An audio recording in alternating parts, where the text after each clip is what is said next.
On your Google Chrome or Brave browser, you keep getting these "can't open this page" or "oh snap" issues while opening a web page on your Windows 11 or 10 computer? This is Eve, and in this video I'll show you how to fix "can't open this page" or "oh snap" issues. So let's get started. First, click Search, type Run.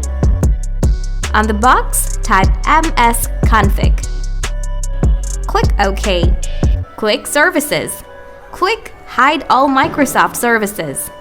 Click Disable all. Click OK. Click Exit without restart. Now open your browser. Click Setting. Scroll down. Click Reset Setting.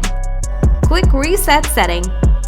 After these, please restart your computer and check. I can tell 100% that your problem will be solved.